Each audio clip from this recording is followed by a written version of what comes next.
उत्तराखंड सरकार अंकिता भंडारी को न्याय दिलाने के लिए आंदोलन कर रहे लोगों के आगे आखिरकार झुक गई और सरकार ने फैसला किया है कि इस पूरे प्रकरण की सीबीआई जांच कराने की संस्तुति केंद्र सरकार को भेजी जाएगी। हम इस मामले की जांच सीबीआई से कराने की संस्तुति कर रहे हैं।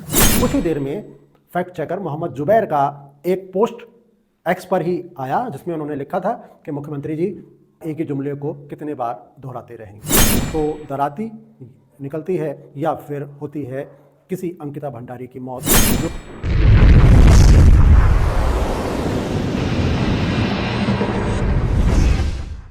नमस्कार, मेरा नाम है तेजपाल नेगी और आप देख रहे हैं एसजे टीवी।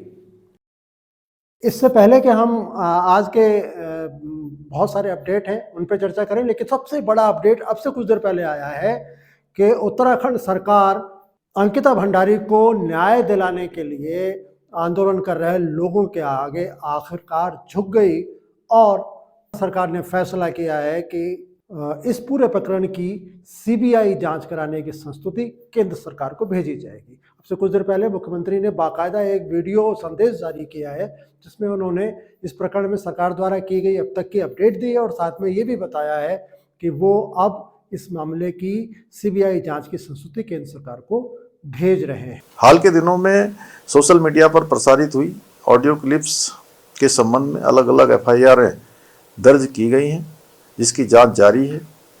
कुछ लोगों ने इस दौरान अपने राजनीतिक उद्देश्यों की पूर्ति के लिए भ्रामक स्थितियां पैदा करने का प्रयास किया है, प्रदेश में भ्रम की स्थिति पैदा करने का काम किया है। ऐसे में सरकार का दायित्व है कि देवतुल्य जनता को इस स्थिति से निकाला जाए, उनकी भावनाओं का सम्मान किया जाए। और हमने सोचा कि सबसे ज़्यादा पीड़ित पक्ष उनके माता पिता हैं और उनका पक्ष जरूर जानना चाहिए। मैंने उनके माता पिता से बात की है और उन्हीं के द्वारा बातचीत में कहा गया है कि सीबीआई की जांच होनी चाहिए इस प्रकरण में, जिसका सम्मान करते हुए हम इस मामले की जांच सीबीआई से कराने की संस्तुति कर रहे हैं। हमने पहले भी न्याय सुनिश्चित किया है और आगे भी पूरी प्रतिबद्धता के साथ, दृढ़ता के साथ हम स्वर्गीय बहन अंकिता को न्याय दिलाने के लिए संकल्पबद्ध हैं। इसे अंकिता भंडारी को न्याय दिलाने की मांग कर रहे हजारों लाखों लोगों की एक बड़ी जीत माना जा रहा है। इससे पहले यानी 8 जनवरी को स्वर्गीय अंकिता भंडारी के माता पिता देहरादून पहुंचे थे। उन्होंने यहाँ पर मुख्यमंत्री से बातचीत की। हालांकि कुछ जगह पर उन्होंने ये भी कहा है कि मुख्यमंत्री ने सरकारी सुविधाओं में उनको देहरादून बुलाया था। उन्होंने बातचीत की मुख्यमंत्री से, उसके बाद में मीडिया के सामने भी मुख्यमंत्री से हुई बातचीत का उन्होंने विवरण दिया। साथ में उन्होंने ये भी बताया कि उन्होंने अंकिता भंडारी मर्डर केस की सुप्रीम कोर्ट के सिटिंग जज की देखरेख में सीबीआई जांच कराने की मांग मुख्यमंत्री के सामने रखी है और मुख्यमंत्री ने उनको आश्वासन दिया है कि वो कानूनी पेचीदगियां देख के इस पर घोषणा करेंगे। लेकिन मुख्यमंत्री ने कल शाम को 6:56 के आसपास एक्स पर एक पोस्ट डाली जिसमें उन्होंने कहा कि श्रीनगर के श्रीकोट में डोब राजकीय नर्सिंग कॉलेज जो है उसका नाम बदलकर वो अंकिता भंडारी के नाम पर कर रहे हैं और उसका नाम पूरा होगा अंकिता भंडारी राजकीय नर्सिंग कॉलेज डोब श्रीकोट। जैसे ही ये पोस्ट धामी समर्थकों ने देखी, उत्तराखंड का सोशल मीडिया अचानक धामी के धन्यवाद और धामी की या आप कहें कि उत्तराखंड सरकार की अंकिता भंडारी को न्याय दिलाने की मांग की का जो दृढ़ संकल्प है उसके लिए बड़े बड़े दावे करते हुए भर गया। कुछ ही देर में फैक्ट चेकर मोहम्मद जुबैर का एक पोस्ट एक्स पर ही आया जिसमें उन्होंने लिखा था कि मुख्यमंत्री जी एक ही जुमले को कितने बार दोहराते रहेंगे। साथ में उन्होंने मुख्यमंत्री की 2 एक्स पर डाली गई पोस्ट एक साथ लगा दी जिसमें उन्होंने 16 सितंबर 2023 को रात के 9:16 के आसपास डाली गई उस पोस्ट को भी चस्पा कर दिया जिसमें मुख्यमंत्री ने लिखा था कि हम अंकिता भंडारी के नाम पर डोब नर्सिंग कॉलेज का नाम बदलकर अंकिता भंडारी डोब नर्सिंग कॉलेज डोब रखने का निर्णय ले रहे हैं। और ठीक उसके 2 साल 5 महीने के बाद अब जब अंकिता भंडारी को न्याय दिलाने के लिए पूरा उत्तराखंड आंदोलन की आग में सुलग रहा है, ऐसे में 2 साल 5 महीने बाद मुख्यमंत्री दोबारा से ऐलान कर रहे हैं कि उन्होंने डोब नर्सिंग कॉलेज का नाम बदलकर अब अंकिता भंडारी नर्सिंग कॉलेज डोब कर दिया है। फैक्ट चेकर ने बिल्कुल समय नहीं गंवाया और उन्होंने तथ्यों के आधार पर दोनों जानकारी रख दी। इसके बाद से अंकिता भंडारी को न्याय दिलाने के लिए लगातार आंदोलन कर रहे लोगों को भी सीएम धामी का पुराना आश्वासन और ऐलान याद आने लगा और अब मुख्यमंत्री की जमकर किरकिरी हो रही है। हालांकि मुख्यमंत्री ने 2 दिन पहले जब प्रेस कॉन्फ्रेंस की थी उसमें उन्होंने साफ कहा था कि वो अंकिता भंडारी के माता पिता से मिलने के बाद जो भी उनकी मांग होगी उस हिसाब से निर्णय लेंगे, खासकर सीबीआई जांच के मामले में। सवाल ये है कि एक तरफ मुख्यमंत्री हों या उनके मंत्री हों या हमारे विधायक या भाजपा के सांसद हों, ये सब किसी न किसी तरह से इस पूरे आंदोलन को राजनीतिक रूप देने का प्रयास कर रहे हैं और बार बार दावा कर रहे हैं कि ये राजनीतिक से प्रेरित एक आंदोलन बन गया है। क्या स्वामी दर्शन भारती को जब उर्मिला सनावर के पास भेजा गया, वो मैं इसलिए भेजा गया कह रहा हूँ कि जिस उर्मिला सनावर को पिछले 9 दिन से उत्तराखंड की पुलिस ढूंढ नहीं पा रही थी, उसके बारे में कुछ पता नहीं कर पा रही थी, उसी उर्मिला सनावर को स्वामी दर्शन भारती, जिनके पास कोई सुविधा नहीं है, जिनके पास कोई जांच एजेंसी नहीं है, वो सिर्फ एक साधु संत हैं, उत्तराखंड में निवास करते हैं और यहीं के रहने वाले हैं, उन्होंने ढूंढ लिया और उनके कहने पर मुख्यमंत्री की प्रेस कॉन्फ्रेंस के कुछ ही घंटों बाद उर्मिला सनावर देहरादून भी पहुंच गई।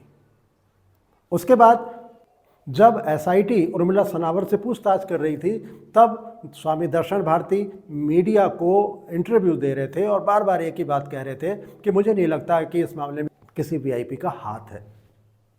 ये एक बड़ा सवाल है कि उर्मिला सनावर जो बार बार कह रही थी कि इसमें वीआईपी का हाथ है और वो नाम भी बता रही थी, लेकिन स्वामी दर्शन भारती उस वीआईपी को क्लीन चिट देने में लगे थे।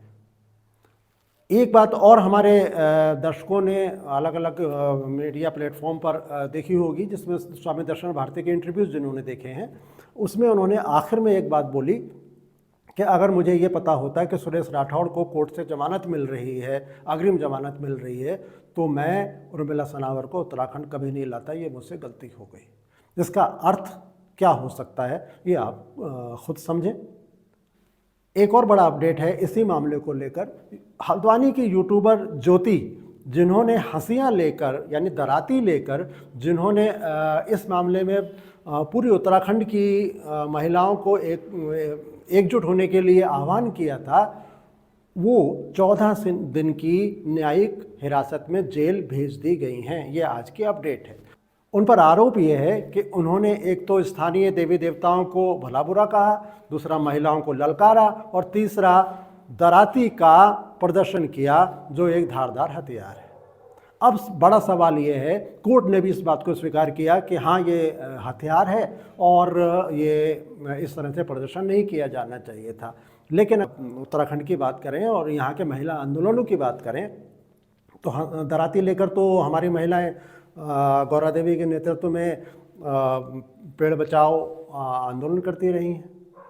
दराती लेकर तो हमारी महिलाएं सरेआम जंगलों में जाती हैं और वहाँ से घास पत्ती अपने पशुओं के लिए लेके आती हैं। तो क्या वो सारी महिलाएं हथियार लेकर जाती हैं? दराती हमारे यहाँ एक कृषि यंत्र है जिसका उपयोग महिलाएं घास काटने में करती हैं, चारा पत्ती काटने में करती हैं। और वही दराती चूँकि उनके जीवन के आधार से जुड़ी है वो दराती, इसीलिए वो दराती उनके अस्तित्व का, उनकी दृढ़ इच्छा शक्ति का और उनके आत्मसम्मान का भी प्रतीक है। इसीलिए हमारे पहाड़ की महिलाएं दराती लेकर आंदोलनों में भी शामिल होती हैं और दराती लेकर अपने दैनिक कामकाज भी निपटाती हैं। लेकिन हमारे कानून में दराती को अस्त्र मान लिया गया।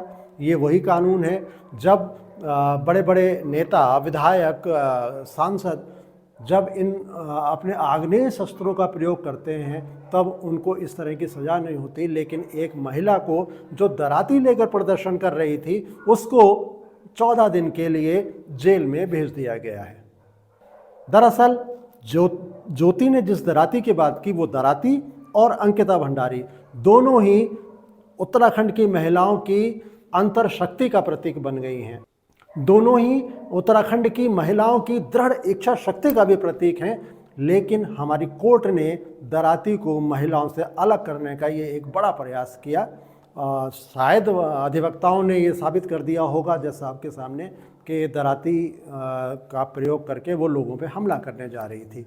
दरअसल वो हमला नहीं, वो महिलाओं की दृढ़ इच्छा शक्ति को जगाने की कोशिश कर रही थी। जो महिलाएं इस तरह नो मीन्स नो कहती हैं, चाहे वो जंगल काटने आए हुए ठेकेदारों के खिलाफ, चाहे वो उनके चरित्र का मोलभाव करने वालों के खिलाफ जब वो कहती हैं तो दराती निकलती है या फिर होती है किसी अंकिता भंडारी की मौत, जो अपने अस्तित्व पर आंच नहीं आने देती और अपनी जान की बाजी लगा देती है।